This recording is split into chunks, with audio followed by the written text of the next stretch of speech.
우리 옆에 계신 분, 예배를 같이 드리시는 귀한 분들, 서로 인사 나눕시다. 오늘 말씀 제목처럼 이렇게 합시다. 당신은 사랑받는 사람입니다. 당신은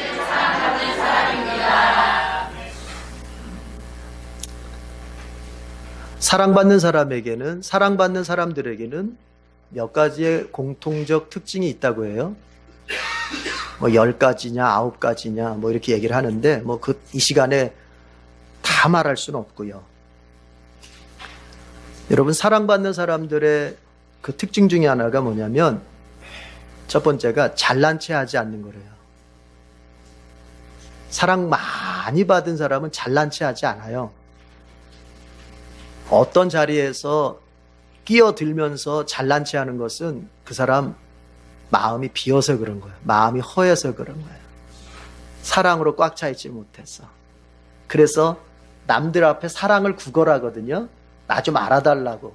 나 이렇게 잘났다고. 그러니까 사랑을 많이 못 받은 거예요. 사랑을 많이 받은 사람은 잘난 체 하지 않고 다른 사람을 잘나게 만들어줍니다. 훌륭한 아내는요, 남편을 잘나게 만들어주는 거예요. 그렇죠? 훌륭한 부모는 자식을 잘나게 만들어주는 거예요.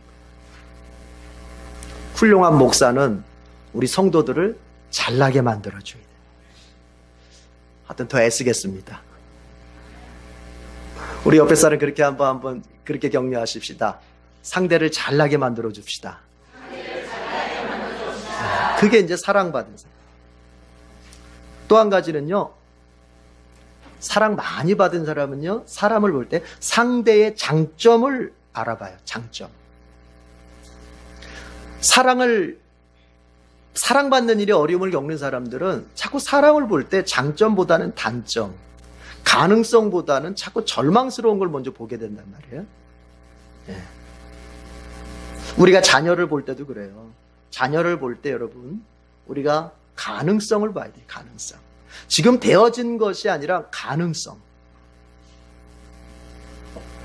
교회에서도 이왕 성도가 성도끼리 만나서 여러분 같이 인간관계 맺을 때, 교우관계 맺을 때 자꾸 장점을 보려고 노력해야 돼요. 그 사람의 가능성을 보려고 노력해야 돼요. 예수님께서 제자들을 만약에 되어진 것을 가지고 제자들을 뽑았다면 여러분, 어떻게 12제자가 다 어부들로만, 무식한 어부들, 그 배우지 못한 사람들로 채워지겠어요? 정말로 되어진 사람만을 예수님께서 원하셨다면 차라리 예루살렘 가서 그 똑똑한 서기관들이나 그 학자와도 같은 랍비들을 제자로 삼지요. 그러나 예수님 그렇게 하시지 않았다. 뭘 봐요? 가능성을 보는 거예요. 어떤 가능성?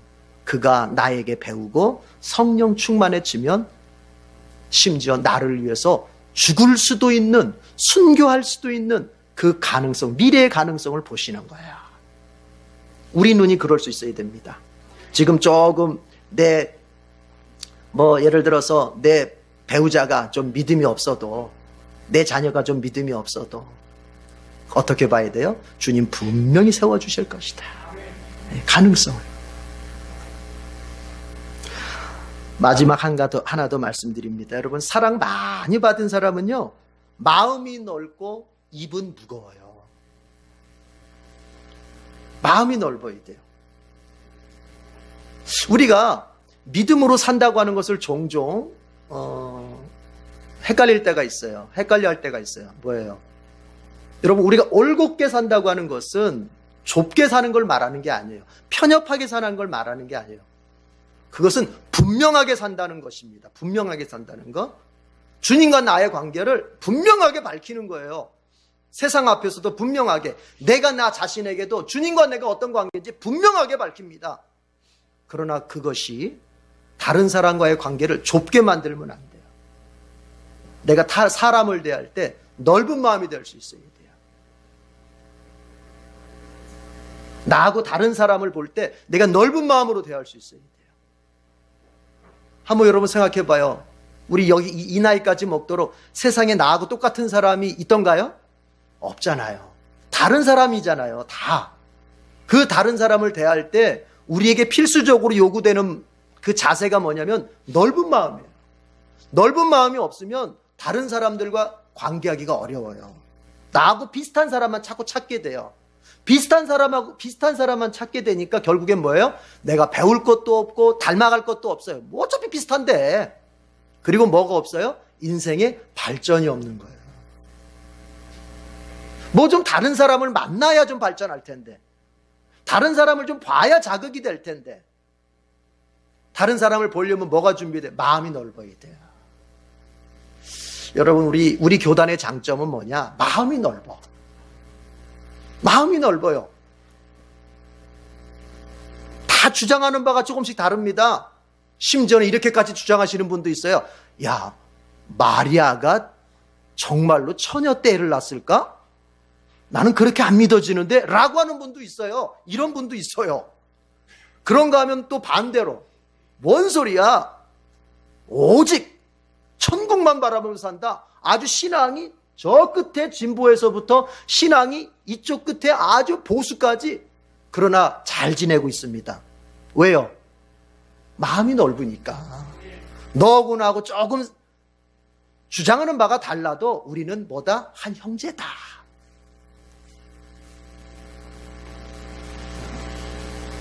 우리 옆에 사람과 같이 손 한번 잡아주십시다. 우리는 형제입니다. 손 한번 잡아주세요. 네, 우리는 형제예요.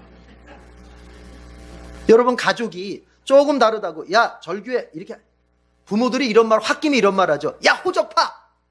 나 그래놓고 진짜 호적 판 사람 본 적이 없어요.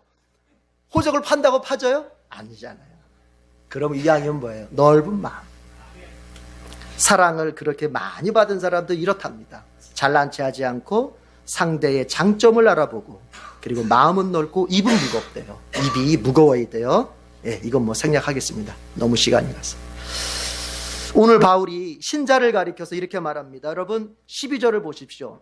본문 12절을 보면 바울의 이야기를 한번 귀담아 들어봅시다. 다 같이 읽어봅니다. 12절 시작. 그러므로 여러분은 하나님의 택하심을 입은 사랑받는 거룩한 사람답게 동정심과 친절함과 겸손함과 온유함과 오래 참음을 옷 입듯이 입으십시오.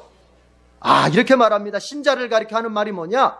여러분은 하나님의 택하심을 입고 사랑받는 사람이고 거룩한 사람입니다. 이게 먼저 정리가 돼야 돼요. 신자를 가리켜 바울이 하는 말은 뭐냐? 하나님의 택하심을 입은 사람, 사랑받는 사람, 거룩한 사람. 한마디로 얘기하죠. 여러분, 신자는 어떤 사람이에요? 하나님의 사랑을 받고 있는 사람이에요. 이게 먼저 확실해야 돼요. 하나님의 사랑을 받는 사람. 이게 분명해야 돼요. 이 믿음, 이것이 모든 신앙생활의 기초입니다. 어떤 사람이 신앙생활을 열심히 한다. 어떤 신앙생활을 잘한다. 거긴 반드시 뭐가 있느냐? 나 하나님께 사랑받는 사람이야. 이게 분명한 거예요. 이게. 반대로 어떤 사람은 신앙생활을 열심히 하지도 않고 신앙생활에 어떤 흥미도 없고 신앙생활을 잘 감당을 못해. 그 뭐냐? 내가 하나님께 사랑받는 사람이라는 그 믿음이 없거나 약한 거예요. 한 사람에게서도 이렇게 나타나요. 한 사람에게서도 똑같은 사람인데 이 사람이 어느 때는 신앙생활을 열심히 할 때가 있고 어느 때는 신앙생활을 조금 열심히 못할 때가 있어요. 그러면 그 두 차이의 원인이 뭐냐? 열심히 할 때는 뭐가 믿어져요? 하나님 나 사랑하신다. 하나님 나 정말 사랑하신다. 이게 너무 뜨거운 거예요. 그러면 열심히 하게 되는 거예요.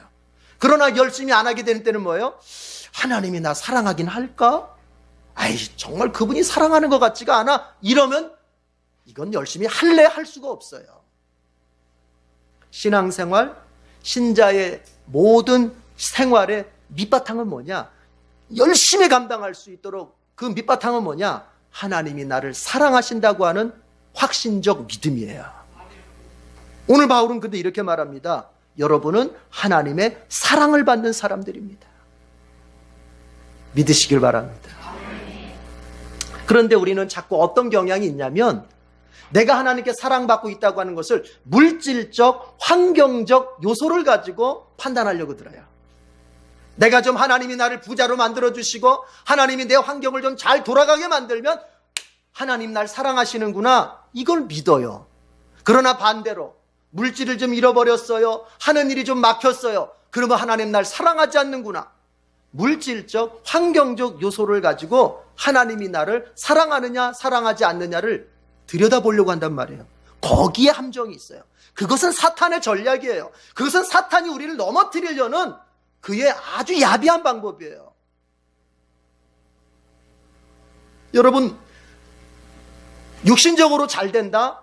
예를 들어 부자가 되고 능력자가 되고 성공자가 된다. 이것은 하나님의 사랑에 달린 것이 아니라 그것은 인간의 성실에 달린 거예요. 그것은 사랑의 문제가 아니라 성실의 문제예요. 성실의 문제. 여러분 보십시다.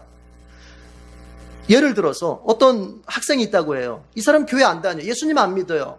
그러나 머리 싸매고 그냥 의자와 엉덩이가 늘러붙도록 앉아서 공부해요. 그 사람 성적 좋을까요? 나쁠까요? 좋아요. 왜? 성실하니까. 왜? 하나님의 일반 법칙이 뭐예요? 심은 대로 거두리라. 심은 대로 거두리라. 그러니까 우리가 세상에서 육신적인 부분, 환경적인 부분, 물질적인 부분은 우리의 성실에 의해서 많이 얻을 수도 있고 적게 얻을 수도 있고, 우리의 능력이라고 하는 것이 성실에 의해서 더 성실하게 더 열심히 밤잠 줄여가면서 더 했으면 더 얻는 거예요. 그걸 가지고서 하나님 날 사랑한다 사랑하지 아니한다 이렇게 구분하면 안 돼요. 그렇게 구분하는 게 아니에요. 부모가 자식을 사랑하는 것과 흡사합니다. 하나님 우리를 사랑하시는 것은. 자, 보세요. 여러분, 자녀가 열심히 합니다. 우리 그때만 자녀 사랑합니까? 아니죠. 열심히 못할 때가 있어요, 자녀가. 우리 애들도 그래요. 뭐 좀 책 좀 읽으라고 하면은 왜 이 세상에 책이 만들어져가지고 나를 이렇게 괴롭게 하냐 막 이래요. 막 이 세상에 있는 모든 책들을 다 불태웠으면 좋겠다 막 이래요. 책 좀 읽으라고 하면은. 말은 잘해가지고 좀 어른들 얘기처럼 뚫린 입이라고 말은 그렇게 나오거든요. 그러면 어때요? 마음이 순간적으로는 어때요? 철렁하죠. 이놈이 앞으로 커서 뭐가 될까? 철렁하죠. 그렇지만 여러분, 사랑하는 마음을 내가 취소합니까? 사랑하는 마음을 버려버립니까? 그렇지 않아요. 어떻게 보면 부모는요, 자식이 안 될 때 더 사랑합니다. 자식이 못할 때 마음이 더 애리면서 사랑하는 거예요. 그렇죠? 하나님이 우리를 사랑하시는 것은 변함이 없어요. 우리의 조금 잘 되는 것 가지고 날 사랑하는 것 같고 조금 안 되는 것 가지고 사랑하지 않는, 그렇게 보는 거 수준이 아주 낮은 거. 물론 여러분 그게 완전히 연관이 없다 이렇게 말하는 게 아니에요. 복이라고 하는 것이 우리에게 기능하는 바가 있어요. 우리의 잘 되는 복이 우리에게 주는 역할이 있어요. 그건 뭐냐면 하나님이 그 복을 통해서 야, 내가 너와 함께 있다, 내가 너를 사랑한다, 이걸 말씀해 주시는 건 맞아요. 그러나 모든 걸 그 관점으로 보면 우리는요, 사랑받고 있다는 느낌보다 사랑을 못 받고 있다는 느낌이 더 많이 드는 거예요. 번영신학이 나쁜 이유는 바로 하나님의 사랑을 내가 잘됨을 가지고서만 확인하려고 드니까 이게 나쁜 거예요. 그렇게 보면은 바울은요, 예수님 12제자들은요 평생 하나님 사랑 못 받고 산 사람들이에요. 다 십자가에 못 박혀 죽고 목 잘려 죽고 이 가죽 껍데기 벗겨져서 죽고 뜨거운 물에 삶아져서 죽고 다 이랬던 사람들인데, 환경을 가지고 보면 사랑 못 받은 사람들. 그러나 여러분 어때요? 우리는 12제자가 바울 사도가 부럽기만 합니다. 왜요? 분명히 알거든요. 성경을 통해서 볼 때 사랑 가장 많이 받은 사람이에요. 여러분, 이겁니다. 핵심은 이겁니다. 내가 지금 잘 좀 안 되고 있어도, 아직 내 기도의 응답이 지금 바로 오지 않고 있어도, 내 가족 중에서 하는 일이 조금 잘 안 돼서 내 마음이 좀 아프고 있어도, 우리 나이 들어가시는 분들 내 몸이 이렇게 저렇게 아파와도 하나님이 여전히 나를 사랑하고 계시다는 것, 이것을 꼭 믿기를 바랍니다. 예. 더 나아가서 사도 바울은 신자를 가리켜 그렇게 하나님의 사랑을 많이 받는 사람, 하나님의 사랑을 받는 사람이라고 말하면서 동시에 이렇게 말합니다.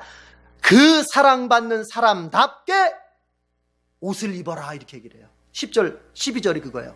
사랑받는 사람답게, 거룩한 사람답게 이러이러한 옷을 입어라, 이렇게 말하는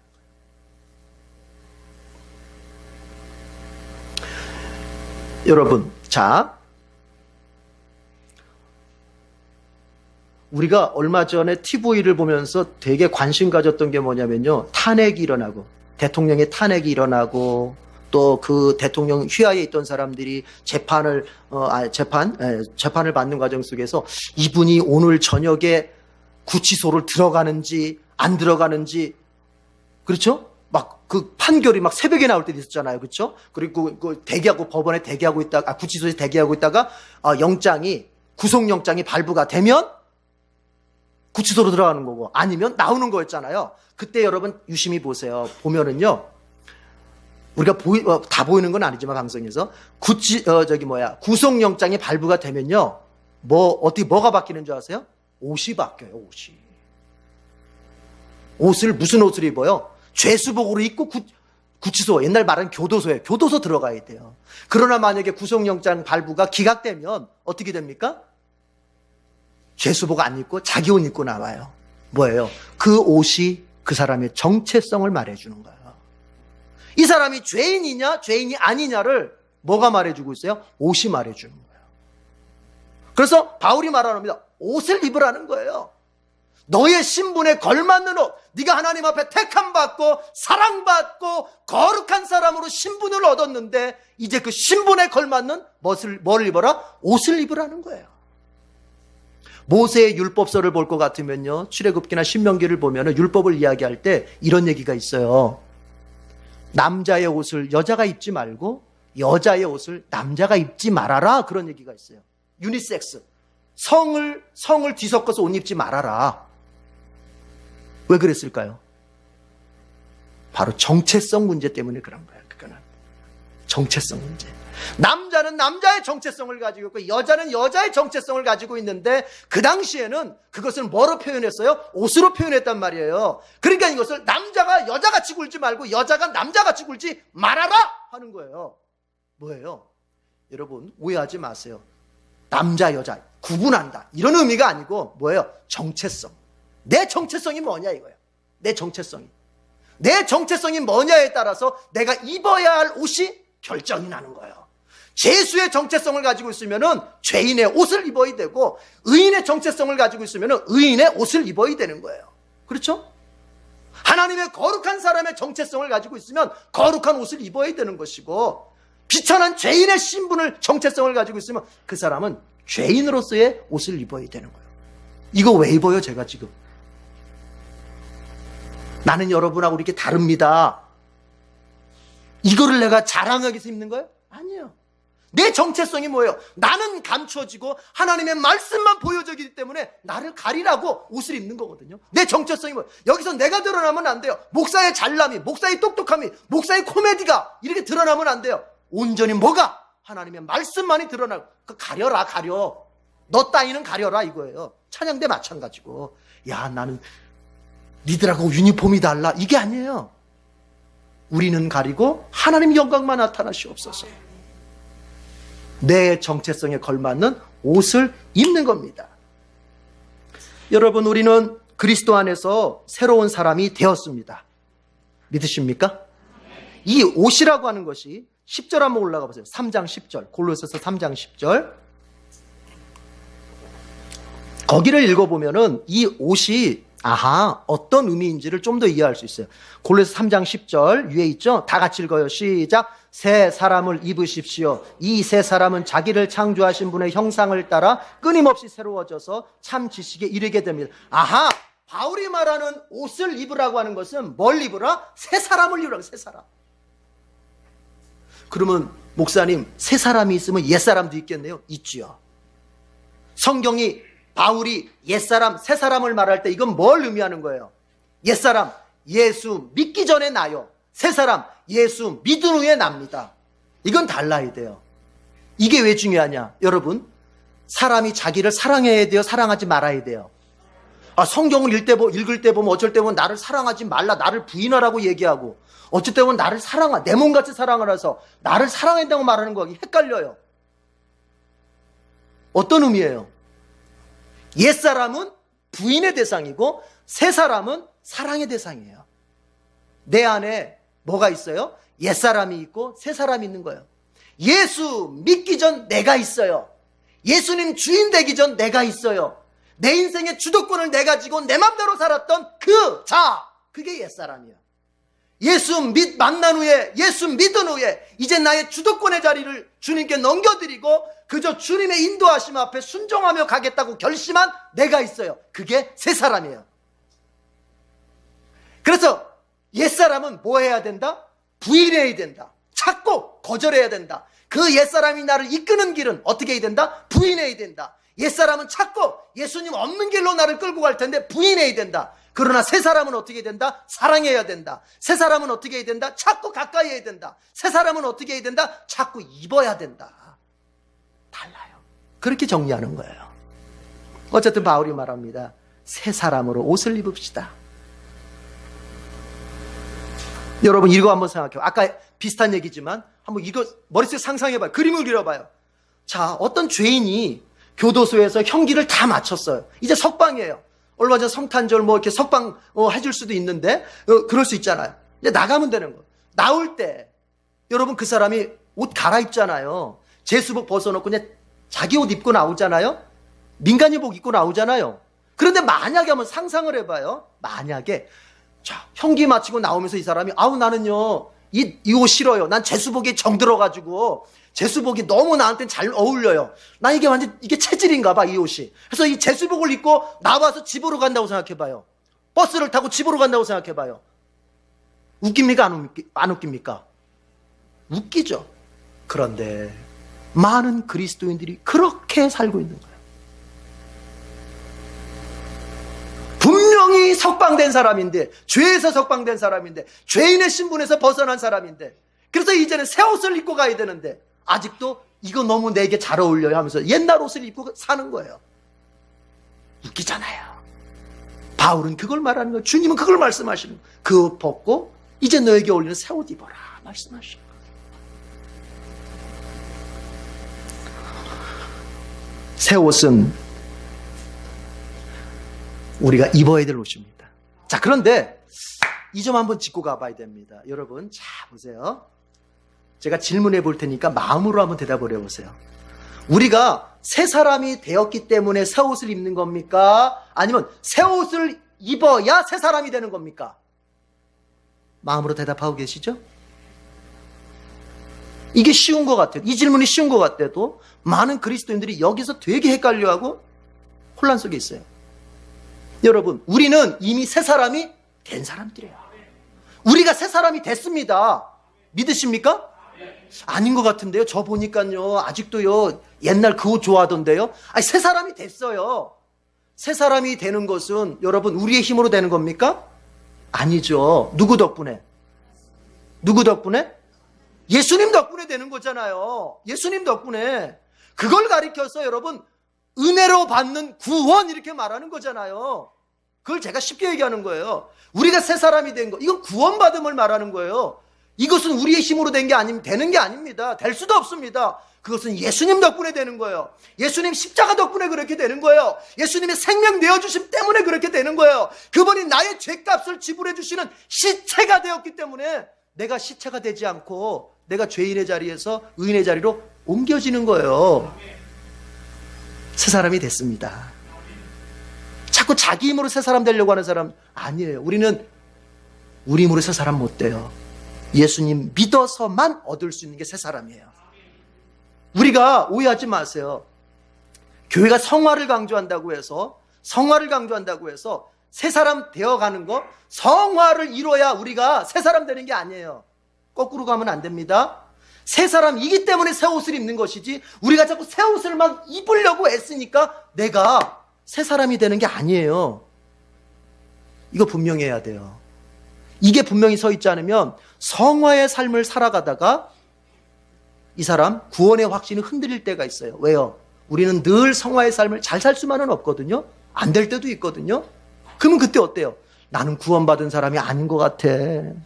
나 같은 잡놈이 구원받은 사람이 아유 이거 말할 이렇게 되는 거예요. 그러나 이제 정리해봐요. 우리는 이미 예수 안에서 새 사람이 되었습니다. 이제 그 새 사람에 어울리는 옷을 입어 나가자는 거예요. 한 가지 다른 게 있다면 구치소에 있는 제수복은 어때요? 한 번에 벗을 수 있어요.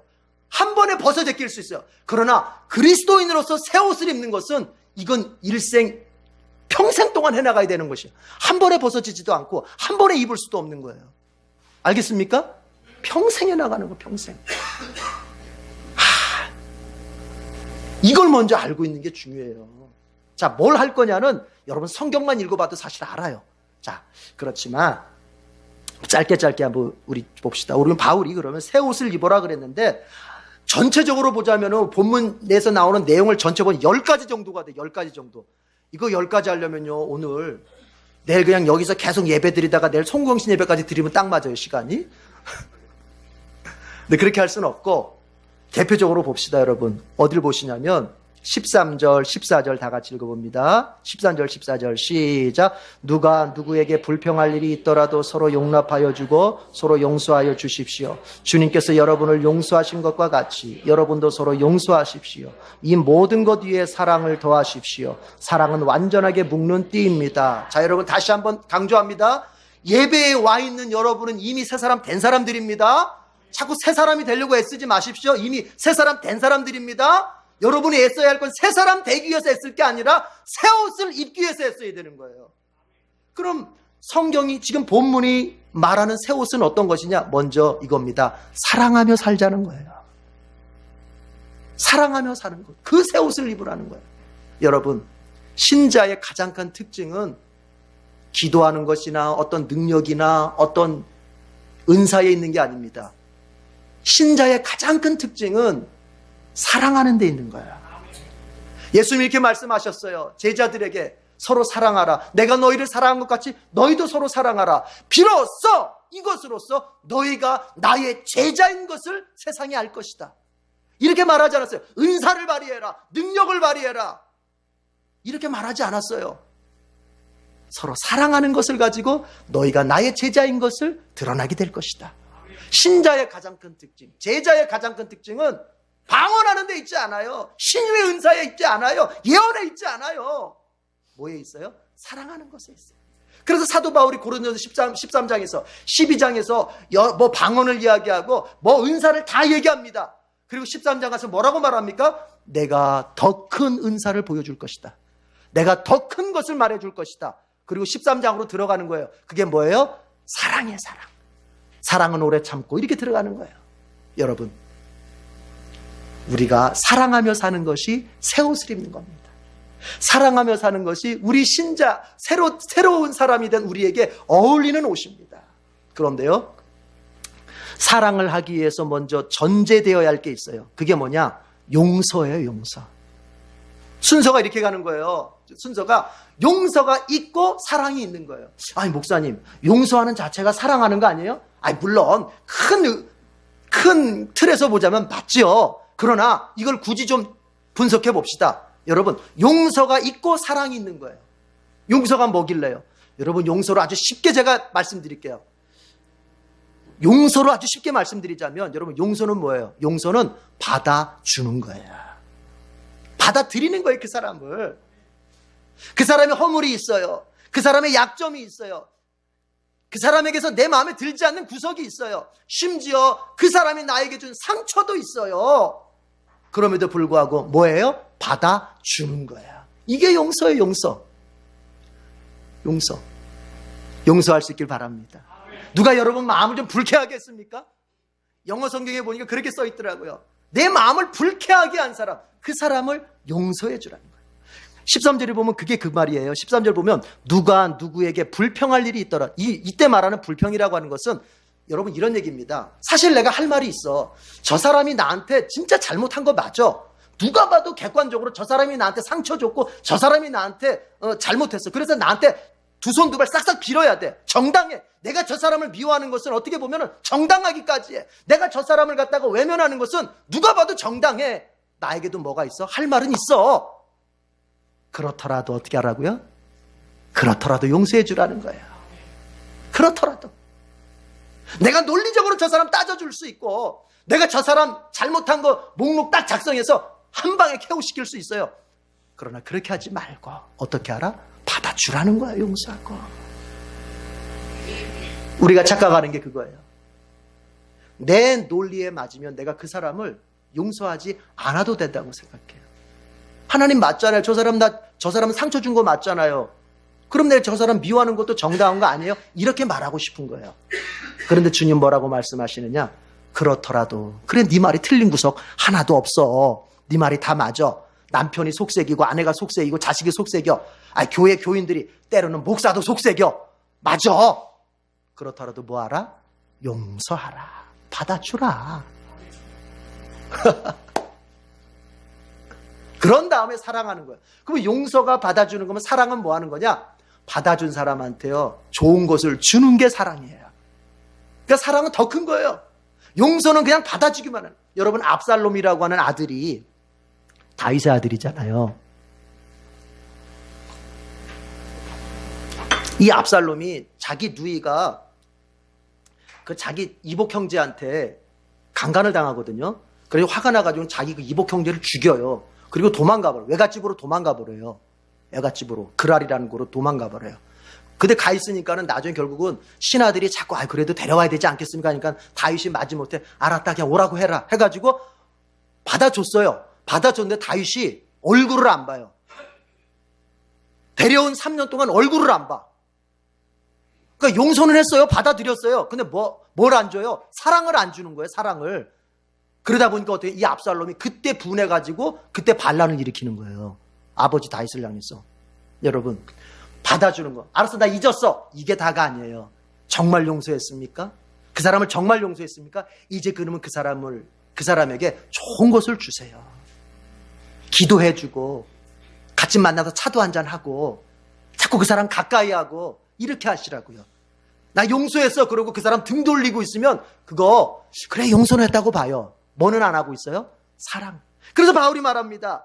용서하라는 거예요. 그리고 14절입니다. 이 모든 것 위에 뭐를 더하라? 사랑을 더하라. 14절 이 모든 것 위에 사랑을 더하라는 거예요. 왜? 사랑이 완전하게 묶는 띠다. 이게 좀 번역을 필요로 합니다. 여기서 묶는 대상이 뭐냐 이게 좀 다른데 학자들마다 어떤 번역본 성경은 이것을 앞에서 말하는 12절에서 말하는 이러이러한 것들을 완벽하게 하나로 만들어주는 것.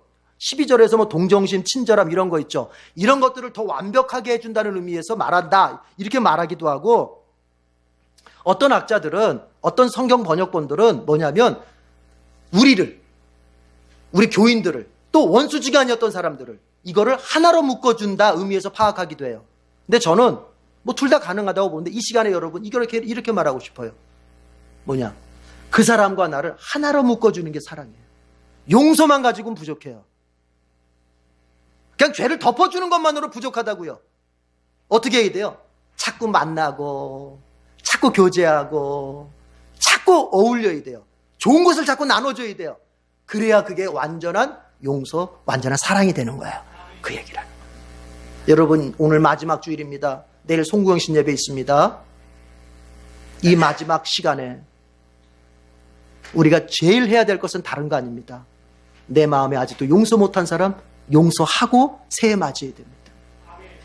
내 마음에 아직 용서는 해서 그 사람 죄는 덮어줬어. 그냥 그 사람 받아주기로 했어.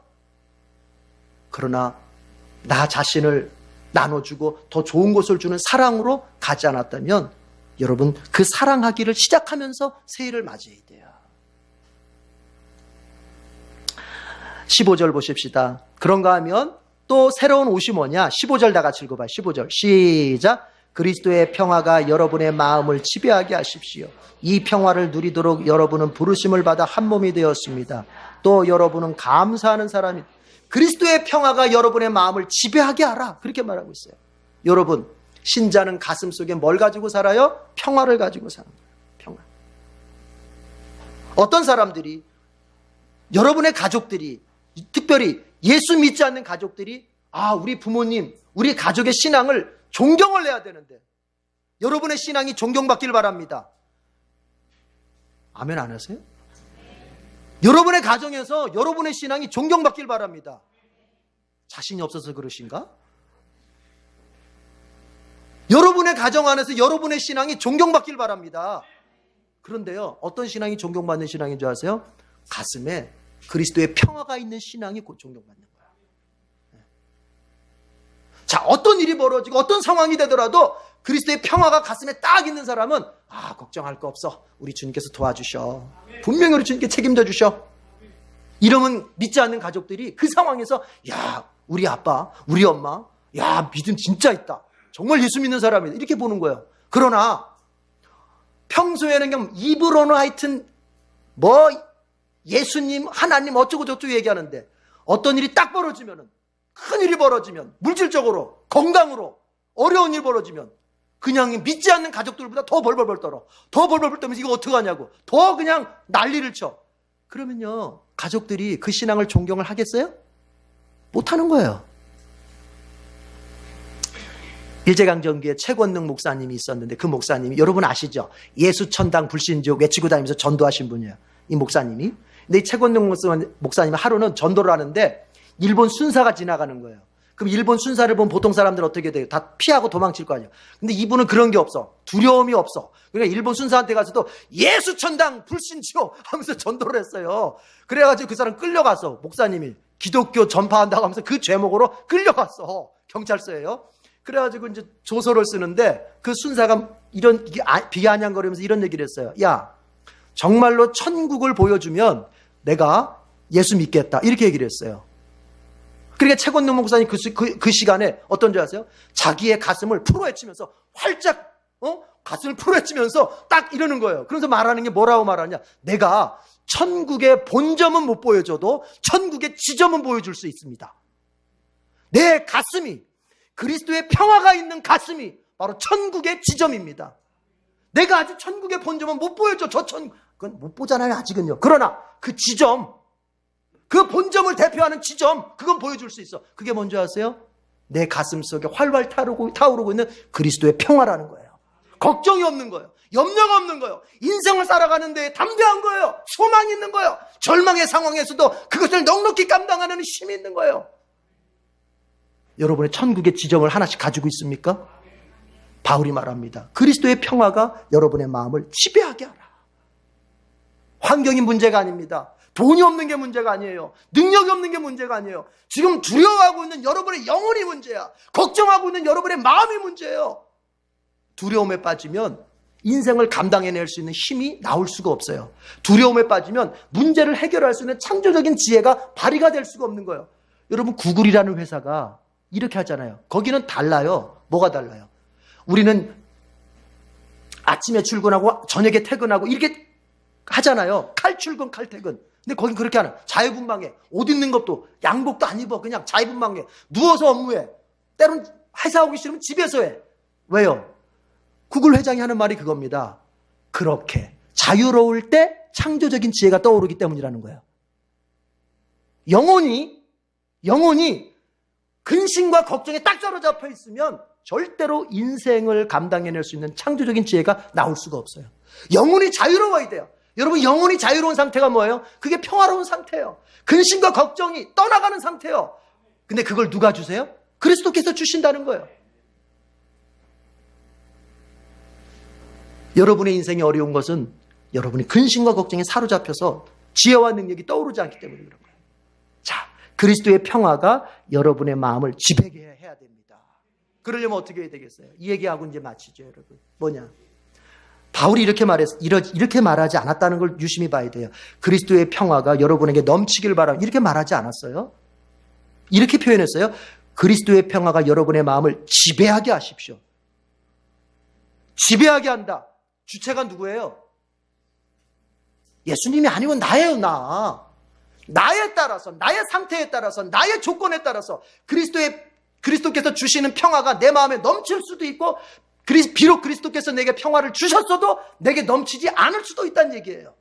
주님은 분명히 평화를 주십니다. 주님은 분명히 사랑도 주십니다. 주님은 분명히 능력도 주십니다. 그러나 내가 어떠하냐에 따라서 그것을 내가 누릴 수도 있고 누리지 못할 수도 있고 넘칠 수도 있고 초라하게 작을 수도 있고 이렇게 될 수 있다는 얘기예요. 그러니까 말하는 거예요. 지배하게 하라는 거예요. 누가? 네가 지배하게 하라는 거예요. 주님이 주시지 않는다고 떼쓰지 말고 주님이 주신 것을 나타나지 못하게 만드는 나를 들여다봐야죠. 지배하게 하라. 이건 무슨 얘기냐 한지 적용을 해봐요. 자, 그리스도의 평화가 우리의 마음을 지배하게 한다고 하는 건 이런 겁니다. 어떤 선택의 상황이 있어요. 예를 들어 볼게요. 오늘 주일날이에요. 자, 오늘 예배를 가지 않고 다른 재밌는 것을 가면은 좋을 텐데. 그렇죠? 더 재미난 곳이 있잖아요. 가서 몸도 마음도 먹고 놀면서 재미있을 수 있어요. 내가 여기를 갈 거냐? 아니면 내가 주일날 예배를 갈 거냐? 이 선택의 상황에서 그리스도의 평화가 우리의 마음을 지배하게 하는 것은 뭐냐? 이 두 선택의 상황에서 어떤 것을 선택할 때 그리스도와 나 사이의 평화가 증진될 수 있을까? 그거를 기준해서 선택하는 거를 선택하라는 얘기를 하는 거예요, 지금. 이해가 잘 되십니까? 어떤 선택의 순간에 그거를 내가 선택했을 때 과연 그것이 나와 주님 사이의 평화, 내 마음에 주신 그 평화가 더 넘쳐나게 될까? 아니면 그것이 줄어들까? 없어질까? 만약에 줄어들게 하는 거라면, 그리스도의 평화를 줄어들게 하는 거라면 아무리 내게 육신적으로 즐겁고 육신적으로 이익이 되더라도 선택하면 돼요, 안 돼요? 안 되는 거예요. 그러나 반대로 이것을 선택하면 내 안에 그리스도의 평화가 넘치게 돼. 기도하는 거 힘들잖아요. 예배 오는 거 지겨울 때도 있잖아요. 그러나 그걸 선택하게 되면 어떤 분이 그래요. 새벽 기도 오는 게 요즘처럼 추울 때 힘들지요. 어렵지요. 그런데요, 목사님, 새벽에 기도하고 가면 그렇게 마음이 평화로울 수가 없어요. 추운 날 한파에 새벽에 잠 깨서 교회 오는 게 육신적으로 보자면 편치 않잖아요. 그런데 그걸 왜 선택해요? 그렇게 할 때 그리스도의 마음의 평화가 내게 지배하게 되는 거예요. 넘치게 되는 거예요. 좋습니다. 뒤에 두 가지 더 있지만 여기서 마칠게요. 여러분, 우리는 이미 새 사람이 되었습니다. 예수님 덕분에 새 사람 됐습니다. 정죄하지 마세요. 저 사는 꼬락서니 보니 저 구원 못 받았어. 이렇게 하지 마세요. 아직 새 옷 입는 게 조금 바지를 가지고 한쪽 다리만 걸치고 있어서 그래요. 아직 다 입어야 되는데 다리 한쪽만 집어넣고 있어, 그 사람 지금. 근데 그리스도 덕분에 새 사람은 된 사람이에요. 마저 다 입으면 더 좋을 것 같아요. 다 갖춰 입으면 정말 아름다울 것 같아요. 사랑하십시다. 그리고 평화가 넘치게 하십시다. 기도하겠습니다. 하나님 아버지, 죄인 중에 괴수와 같은 우리를 그리스도의 십자가 그 속죄의 공로를 통하여 주님 안의 자녀, 주님 안의 새 사람 삼아주신 거 감사합니다. 이것이 은혜요, 이것이 가장 큰 주님의 자비이심을 믿습니다. 이렇게 새 사람 된 우리에게 주님 오늘 말씀하십니다. 새 옷을 입으라고 말씀하십니다. 새 사람에게 어울리는 새 옷을 입으라고 당부하고 계십니다. 아니, 명령하고 계십니다. 지난 1년 동안 우리는 분명히 새 사람임에도 불구하고 헌옷입기를 더 좋아했습니다. 그것이 더 익숙했고 그것이 몸에 더 잘 달라붙는 것 같고 그것이 편안했기 때문입니다. 그러나 주님, 지금 당장은 조금 불편해도 우리가 새 사람이니 새 옷을 입을 수 있도록, 그것을 연습할 수 있도록 우리의 마음을 이끌어 주시옵소서. 그래서 다가오는 2019년도에는 새 옷을 더 많이 입고 있는 우리의 모습이 될 수 있도록 은총을 베풀어 주옵소서. 용서하게 하시옵소서. 더 나아가 사랑하게 하시옵소서. 그리고 어찌하든지 내 가슴, 내 마음에는 그리스도의 평화가 충만하게 넘칠 수 있게 해 주시옵소서. 예수님의 이름으로 기도드립니다. 아멘.